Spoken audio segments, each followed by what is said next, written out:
आइए, सुनिए, देखिए, समझिए सनातन सत्य। जैसी दृष्टि वैसी सृष्टि, दृष्टि विज्ञान। कुदरत, कुदरती रचना एवं कुदरत के कानून से शाश्वत सुख की प्राप्ति। जोधपुर के परम पूज्य महात्मा उपासक प्रोफेसर डॉक्टर सोहन राज तातेड़ के निर्देशन में सनातन सत्य। जैसी दृष्टि वैसी सृष्टि, दृष्टि विज्ञान।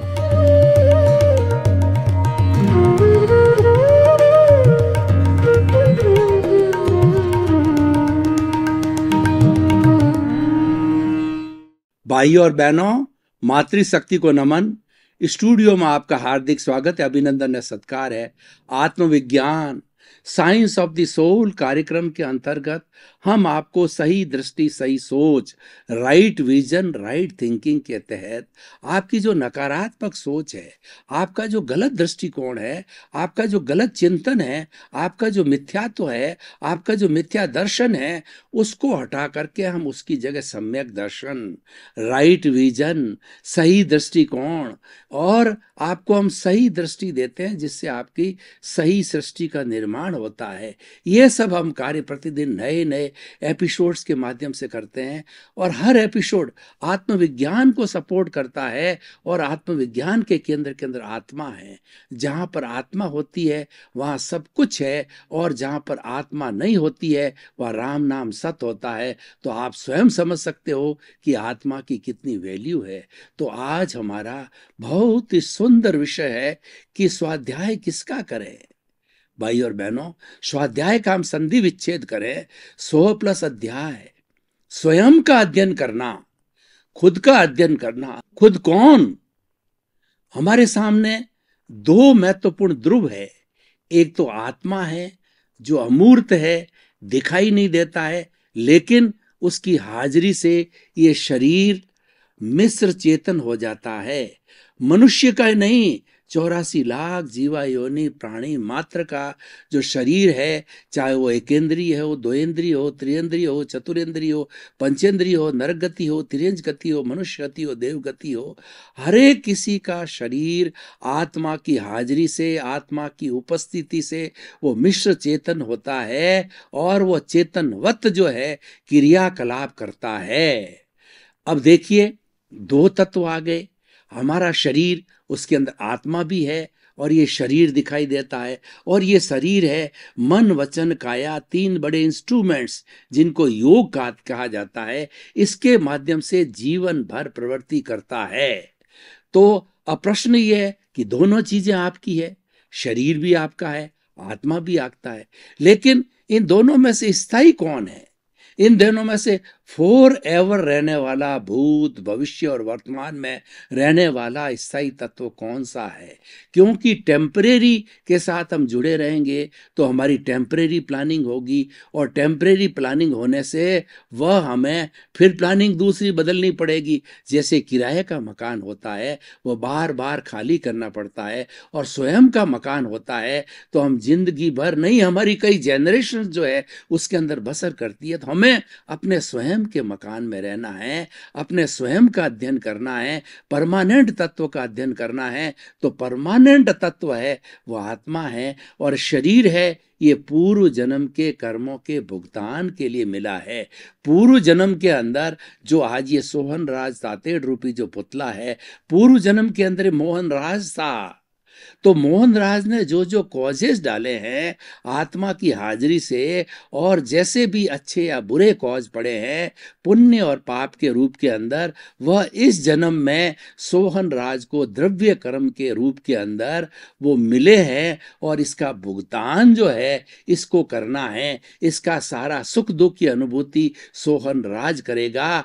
तो मोहन राज ने तो चार्ज किया और डिस्चार्ज है सोहन राज कर रहा है। और अब ये सोहन राज भी वही काम करेगा कि मन वचन काया की 3 बैटरी हैं, फिर चार्जिंग चालू होगी। तो सोहन राज ने जो भी अच्छा या बुरा चार्ज किया है तो आगे जाकर के यशवंत राज आने वाले समय में यशवंत राज जो है उसका भोग करेगा। यानी ये जो भाव कर्म सोहन राज ने एकत्रित किए हैं, चार्ज किए हैं कॉजल बॉडी के रूप में, एक कॉज को कॉज कहते हैं, एक भाव को कॉज कहा जाता है, और जिंदगी भर बहुत से भाव इकट्ठे हो जाते हैं, वह कॉजल बॉडी कहलाती है। और इस जन्म की जो कॉजल बॉडी है वो भाव कर्म है, और आने वाले जन्म में जो यशवंत राज के रूप में जो नया शरीर मिलेगा तो वह जो है वह द्रव्य कर्म के अंदर जो है बदल दिए जाएंगे। तो ये सोहन राज रूपी पुतला है, जो ये शरीर है, ये रिलेटिव है, और ये पूर्व जन्म के कर्मों के भुगतान के लिए, हिसाब के लिए इसको मिला है, और ये टेम्परेरी है। जितना आयुष्य कर्म का हिसाब है उससे अतिरिक्त एक सांस भी सोहन राज नहीं ले सकता। सोहन राज तो प्रकृति के ताबे है, कुदरत के ताबे है, और कुदरत ये कहती है कि जब मैं किसी को जन्म दे देती हूँ तो मेरी रचना उस पर लागू होती है, और रचना के साथ साथ में कुदरत का कानून लागू होता है। कुदरत का कानून ये कहता है कि जो जीव पूर्व जन्म के अंदर जैसे जैसे भाव कर्म करके लाता है, और इस जन्म में वो द्रव्य कर्म के रूप में उसको शरीर मिलता है, तो जैसे जैसे उदय काल आता है, जैसा जैसा प्रारब्ध होता है, जैसा जैसा रिजल्ट होता है, जैसा जैसा परिणाम होता है, उसी के अनुरूप मैं तो जो है कुदरत कहती है मैं तो संजोग जुटा देती हूँ। कोई अगर मान लो निमित्त जिसके साथ कार्यकलाप होता है तो वह निमित्त खड़ा कर देती हूँ, और अगर इसको जो वेदनीय कर्म भुगतना है तो इसके शरीर के अंदर व्याधि खड़ी कर देती हूँ। संजोग जुटाने का काम सब मेरा है। इसीलिए कुदरत कहती है कि मेरी रचना और मेरे कानून के तहत मैं ही करता हूँ, अन्य किसी को कर्ता बनने की मैंने कोई भी पावर या पावर ऑफ अटॉर्नी नहीं दी है। लेकिन मनुष्य एक ऐसा प्राणी है जो कि अपने आप को परमानेंट मान लेता है, और परमानेंट को मान करके वो कहता है कि मैंने किया। कुदरत कह रही भाई मैंने तुझे कोई पावर नहीं दिया और तू जो है वो कर्ता बन गया है, तो ये अज्ञान हो गया। ये अज्ञान रूपी वेल्डिंग के कारण ये भव भवांतर के अंदर शरीर आत्मा का संबंध चलता रहता। तो हम बात कर रहे थे स्वाध्याय की, दो तत्व हमारे सामने चल करके आए, शरीर और आत्मा। तो हम परमानेंट तत्व का जो है अध्ययन करें। स्वाध्याय का अर्थ होता है आत्मा का अध्ययन करना, आत्मा की जानकारी करना, और सम्यक दर्शन का मतलब होता है, दर्शन का मतलब देखना। मैं आपको देख रहा हूं तो प्रथम दृष्टवा जो देखा जाता है वो दर्शन कहा जाता है, और उसके बाद के अंदर उस व्यक्ति के बारे में, उस वस्तु के बारे में विशेष जानकारी डिटेलिंग की जाती है, वह सम्यक ज्ञान कहलाता है। और हमने जो भी सम्यक ज्ञान किया उसको चरित्र में डालते हैं तो वह सम्यक चरित्र होता है। और चौथा रास होता है सम्यक तप। हमने जीवन के अंदर कोई अच्छाई को ढाला, कोई बात को ढाला, उसके लिए जो हमें तपस्या करनी पड़ती है वो सम्यक तप कहलाता है। तो भाई और बहनों, हम स्टार्ट हुए थे सम्यक दर्शन से। आत्मा को जानने के लिए आत्मा का सम्यक दर्शन करना है कि जो इस शरीर के अंदर विद्यमान मेरी आत्मा है वह अरूपी है, वह अजर है, वह अमर है, वह अविनाशी है, वह अनंत ज्ञान वाली है, वह अनंत दर्शन वाली है, वह अनंत शक्ति वाली है, वह अनंत सुख का धाम है, वह अजर है, अमर है, और रंग नहीं, गण नहीं, रंग नहीं, गंध नहीं, वर्ण नहीं, और कोई भी सुगंध दुर्गंध कुछ भी नहीं है। वह तो शाश्वत सच्चिदानंद है आत्मा। सत का मतलब विनाशी, जो कि कभी विनाश नहीं होती है, और चित का मतलब ये ज्ञान दर्शन वाली है, और आनंद इसका लक्षण है। ऐसी मेरी आत्मा, ऐसे आत्मा के असंख्य गुण हैं, उनका अध्ययन करना वो स्वाध्याय कहलाता है। आज इस दुनिया के अंदर हजारों तरह की विद्या है। पहले लिमिटेड विद्याएं होती थी, लेकिन अब ग्लोबलाइजेशन युग के कारण एक एक विद्या के अंदर इतना स्पेशलाइजेशन हो गया। फिजिक्स हो गई तो फिजिक्स की सैकड़ों ब्रांच हो गई, केमिस्ट्री की सैकड़ों ब्रांच आ गई, मैथमेटिक्स की सैकड़ों ब्रांच आ गई, मेडिकल साइंस की सैकड़ों ब्रांच आ गई, फिलोसॉफी, योग और एजुकेशन की सैकड़ों ब्रांच आ गई, और उसके साथ में इंटरडिसिप्लिनरी और जुड़ गई। इस तरीके से ऐसे करके ज्ञान ने बहुत विस्तार ले लिया है, वह भी अध्याय है, लेकिन वो भौतिक अध्याय है, वो जीविकोपार्जन का अध्याय है, उस पर्टिकुलर विषय का जो है वो ज्ञान करने का अध्याय है। लेकिन वह तो हमें जीविकोपार्जन देगा, हमारी रोजी रोटी चलाएगा, पर रोजी रोटी भी टेम्परेरी है। वो तो इस शरीर के से जुड़ी हुई है, शरीर से जुड़ी हुई हर अवस्था जो है वह कुदरती रचना है, जिसका कोई बाप भी रचने वाला नहीं है, और वह नियत है। मतलब ये है कि शरीर से जुड़ी हुई हर वस्तु जो है टेम्परेरी है, और ज्यों ज्यों संजोग आते हैं, ज्यों ज्यों वह उदय काल होता है, और उदय काल के साथ संजोग आते हैं और संजोग चले जाते हैं, हर संजोग के साथ वियोग जुड़ा हुआ है। तो हम ये कहना चाहते हैं कि असंख्य विद्याओं में से सबसे बड़ी विद्या है आत्मविद्या। उस आत्मविद्या का अध्ययन करना स्वाध्याय है। जब हम आत्मस्मरण करते हैं, आत्मा का अध्ययन करते हैं, तो आत्मा की विस्तृत जानकारी करते हैं। आत्मा की विस्तृत जानकारी करने से हमको क्या लाभ होता है? क्योंकि व्यक्ति जो है एक अच्छी बुद्धि वाला है, तो बुद्धि जो हमें लाभ हानि दिखाती है कि भाई तुम आत्मा का स्वाध्याय कर रहे हो तो तुम्हें इससे क्या मिलेगा। आत्मा का स्वाध्याय धर्म की कोटि के अंदर आता है, और धर्म एक अमृत है, एक चिंतामणि रत्न है, एक पारसमणि है, एक कामधेनु है, एक नंदनवन है, क्योंकि सब कुछ इसमें से निकलता है।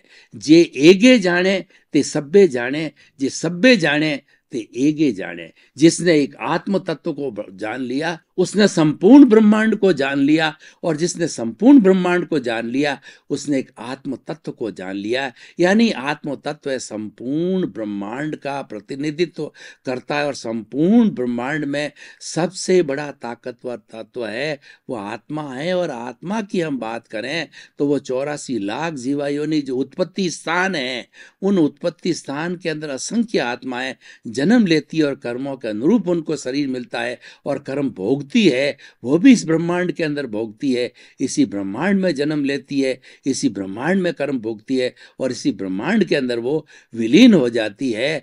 तो वो ऐसा हमारा जो आत्म तत्व सब में एक सा है।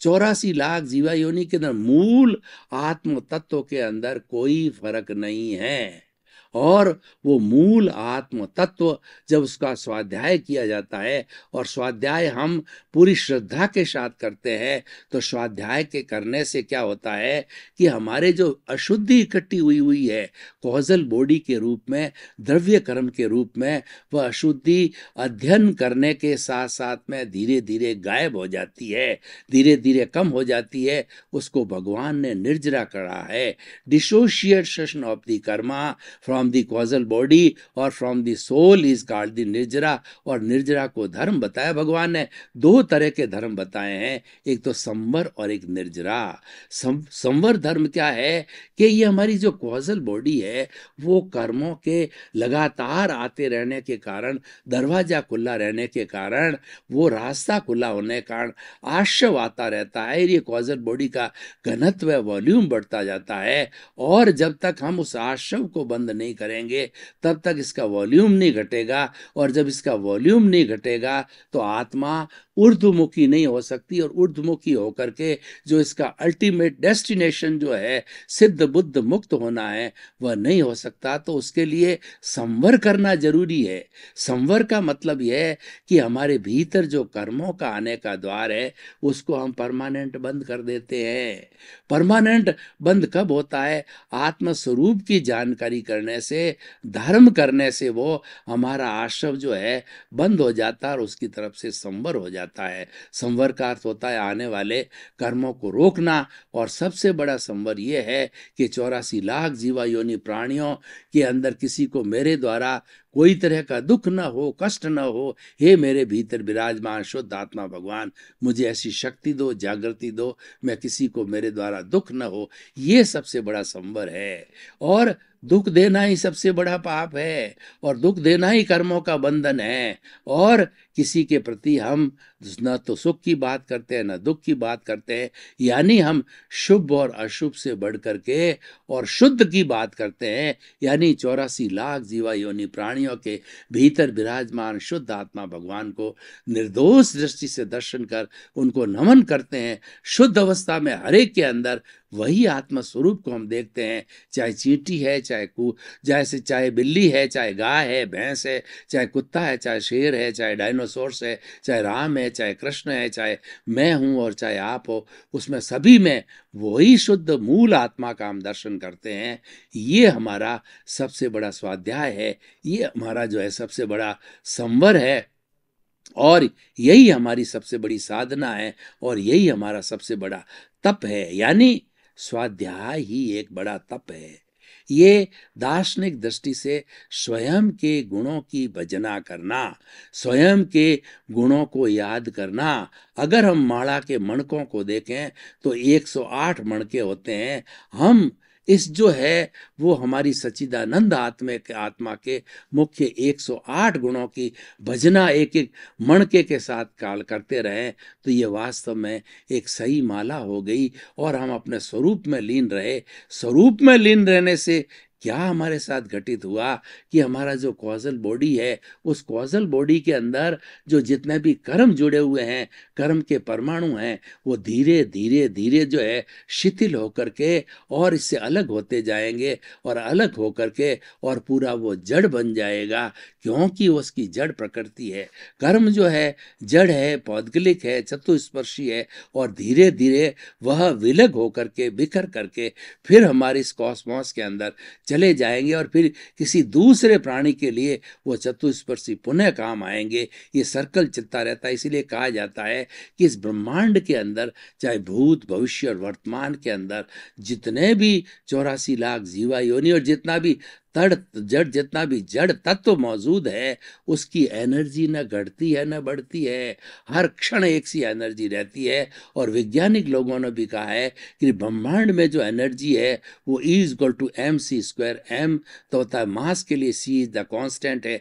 मात्र इस ब्रह्मांड के अंदर जो जो एनर्जी है वो ठोस की द्रव में बदलती है, द्रव की गैस में बदलती है, गैस है वो वाइब्रेशंस के अंदर बदलता है। और जिन्होंने वाइब्रेशंस को पढ़ा है, जिन्होंने फिजिक्स को पढ़ा है, कॉस थीटा साइन थीटा और साइनोसोडल वेव्स को पढ़ा है, और वेव लेंथ को पढ़ा था, फ्रीक्वेंसी को पढ़ा है, तो ये पूरा वाइब्रेशंस का युग है। और हम रिलेटिव है, एक ही वाइब्रेशन दूसरे तक पहुंचती है। कहा जाता है एक परिंदा भी जब पर मारता है इस कॉस्मोस में तो पूरा कॉस्मोस प्रभावित होता है, उसकी वेव्स बनती है। हालांकि इतना सूक्ष्म होता है कि हमको कोई दिखाई नहीं देता, अनुभव नहीं देता होता है, लेकिन जो मैं बोल रहा हूं, ये जो मेरी भाषा है, वाणी है, ये वाइब्रेशन से बदल करके आपको यूट्यूब के अंदर, टीवी के ऊपर और आपको मोबाइल के अंदर सुनाई देती है, मात्र ये कन्वर्शन के सिद्धांत से जो होता है। तो भाई और बहनों, स्वाध्याय की बात, स्वाध्याय किसका करें? स्वाध्याय अपनी आत्मा का करें, क्योंकि आत्म तत्व है तो हम हैं, और आत्मा नहीं है तो हम कुछ भी नहीं, हम तो जीरो है। और ये शरीर आत्म तत्व की एब्सेंस के अंदर वापस जड़वत हो जाता है, और जड़वत होने से इसको जला दिया जाता है, और ये पुनः जल करके पृथ्वी में, जल में, अग्नि में, वायु में और आकाश के अंदर वापस ब्रह्मांड में, सृष्टि में, लोक के अंदर चला जाता है।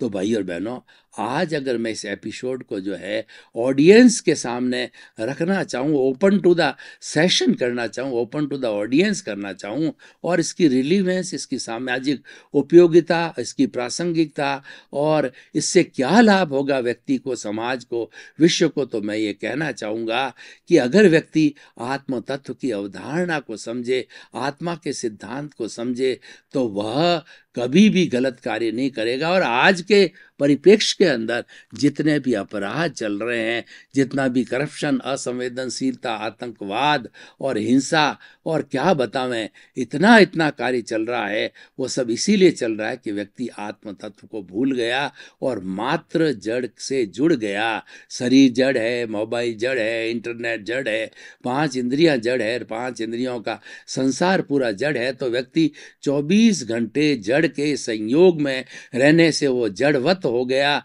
और जड़ जो है कोई सुख दुख की अनुभूति नहीं करता है। वो तो एक टेम्परेरी फेज है कि हमने अच्छा खाना खाया और हमको सुख की अनुभूति हुई, वो भी क्यों हुई कि हमारी आत्मा की हाजिरी है। वास्तव के अंदर वह सुख जो है आत्मा के खजाने से मिलता, पर वो टेम्परेरी सुख है। उस टेम्परेरी सुख से हमको क्या मिलने वाला है? रोज उसकी पुनरावृत्ति करेंगे, कभी भी हम दापेंगे नहीं, कभी भी उससे संतुष्ट नहीं होंगे। हमारी संतुष्टि तो अक्षय सुख प्राप्त करने से, वह स्वाध्याय से संभव है।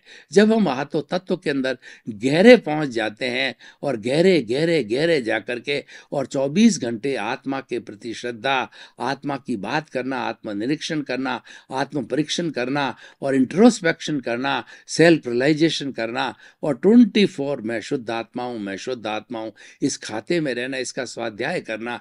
तो इसकी स्वाध्याय करते करते हमारा जितना राग द्वेष रूपी अशुद्धि है, धीरे धीरे धीरे ये शुद्धिकरण होती जाएगी और ये 2-3 भावों में पूरी शुद्ध होकर के, जीरो होकर के हम सिद्ध, बुद्ध और मुक्त बन सकते हैं। तो भाई और बहनों, कितना गहन विषय है कि स्वयं का अध्ययन करो। स्वयं का अध्ययन करने के लिए हमको बाह्य जगत से भीतरी जगत में जाना होगा, क्योंकि बाहरी जगत के अंदर तो सारा जड़ का चिंतन है, सारा जड़ का स्वाध्याय है। चाहे कॉलेज में पढ़ो, स्कूल में पढ़ो, चाहे कुछ भी सुनो, वो तो सारा जड़ का स्वाध्याय है। जो अगर आपको आत्म तत्व का स्वाध्याय करना, आत्मा तत्व के बारे में विशेष जानकारी करनी, उसके प्रति श्रद्धा करनी, तो आपको भीतर जाना पड़ेगा, क्योंकि भीतर का साम्राज्य है वो प्रभु का साम्राज्य है। और भीतर हमारे जो है वो कहना चाहिए अवचेतन मन है हमारा, और तेजस शरीर है, और ये तेजस शरीर विश्व की सबसे बड़ी फैक्ट्री है और उसी से ही सारी दुनिया जो ये बनी है। और विश्व के अंदर तेजस शरीर और कौशल, तेजस शरीर और हमारा जो अवचेतन मन से बढ़ के कोई बड़ी बड़ी फैक्ट्री नहीं है, जहाँ पर प्रोडक्शन होता है, जहाँ पर रूपांतरण होता है, जहाँ पर हम सारी लेशियाएँ आती है। वो लेशियाएँ जो है बदल बदल करके हमारे एंडोक्राइन ग्लैंड्स के अंदर लिक्विड बनती है, और लिक्विड जो है वो हमारे चेतन मन तक पहुंचता है एंडोक्राइन ग्लैंड्स के माध्यम से। और चेतन तक पहुंचने के, जो हमारे चेतन मन तक पहुंचने के बाद में इंद्रियों के अंदर, बुद्धि के अंदर, कर्मेंद्रिया, हाथ पांव और ब्लड, पूरे ब्लड के साथ के अंदर वो भाव जो है सर्कुलेट हो जाते हैं। तो कहा जाता है कि जैसे भाव होते हैं, जैसे विचार होते हैं, जैसे विचार होता है वैसा व्यवहार होता है, जैसा व्यवहार होता है वैसा व्यक्तित्व बनता है, और जैसा व्यक्तित्व बनता है वैसी मनुष्य की पहचान होती है। तो भाई और बहनों, आज का ये उपक्रम, आज का हमारा एपिसोड बहुत ही सुंदर एपिसोड है कि हम स्वाध्याय करें, हम अध्ययन करें, अपनी आत्मा का अध्ययन करें, और आत्मा के अध्ययन के लिए भीतर गोते लगावें, हम मेडिटेशन की अवस्था में जावें। मेडिटेशन 2 तरह का होता है, एक सालंबन होता है और एक निरालंबन होता है।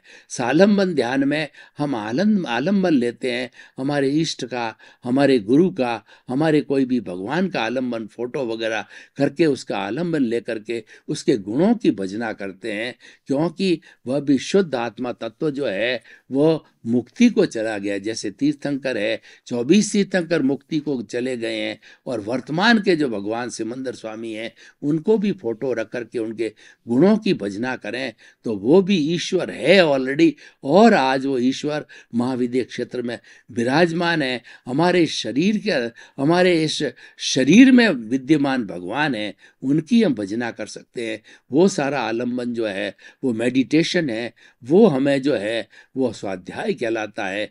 और उसके बाद के अंदर भीतरी जगत के अंदर निरालंबन भी ध्यान किया जाता है कि आपका जो भीतर शुद्ध आत्मा है, जो अनंत ज्ञान वाला है, अनंत दर्शन वाला है, अनंत शक्ति वाला है, अनंत सुख का धाम है, उसकी हम भजना करें, उसके गुणों को हम याद करें, उसका स्वाध्याय करें कि वो कैसा है, उससे कितना सुख मिलता है, उससे कितना आनंद मिलता है, और भीतर जो है वो आनंद का झरना बह रहा है। उस आनंद के झरने के अंदर मेरी आत्मा जो गोते लगा रही है। तो भाई और बहनों, ये सब स्वयं का स्वाध्याय है। बहुत ही अच्छा टॉपिक है। आप जो है खुद आत्म तत्व के बारे में, और आत्म तत्व का जो है इतना विस्तृत ज्ञान है कि उससे 32 आगम बने। भगवान महावीर ने जो जो भी अनुभव किया, अपना सच में से जा मैतिंग भुए सु कप्पे, स्वयं सत्य खोजो और जो है सबके साथ मैत्री करो। ये उन्होंने कहा कि जैसे मैंने सत्य खोजा है, मैंने सत्य कैसे खोजा कि मैं आत्म प्रदेशों के अंदर रहा और मैंने जो है उस जो है वो आत्मा का जो है वो आत्मा का निरीक्षण किया, परीक्षण किया, और ये जो भुगतान चल रहा था शरीर का, उसको जो है वो मात्र मैंने जो है वो ज्ञाता दृष्टा भाव से देखा। तो देखते देखते जो है आत्म तत्व की जो है वो पुष्टि होती रही और आत्म तत्व का स्वाध्याय होता रहा। उस आत्म तत्व के स्वाध्याय से भगवान ने अपना पूरी कॉजल बॉडी और पूरे कर्म शरीर को जो है वो धीरे धीरे उसको जो कर्मों को काट करके शून्य कर दिया और वो सिद्ध बुद्ध और मुक्त बन गए। आपका बहुत बहुत धन्यवाद। आप हमारा आत्मविज्ञान कार्यक्रम बराबर देख रहे हो, इसको देखते रहिए और आपको इस आत्मविज्ञान कार्यक्रम के अंदर बहुत अच्छे अच्छे टिप्स मिलेंगे, बहुत अच्छे अच्छे आपको गुण मिलेंगे, बहुत अच्छी अच्छी विद्याएं मिलेगी, प्रयोग मिलेंगे। उन प्रयोगों को आप अपने जीवन के अंदर डालेंगे तो आपका जीवन बहुत सुंदर, सरस, अच्छा और सुखमय बनेगा, क्योंकि हमारा उद्देश्य है सर्वे भवन्तु सुखिनः सर्वे भवन्तु निरामया। इसी क्रम में आपका जीवन आनंदमय हो, मंगलमय हो। आपके प्रति बहुत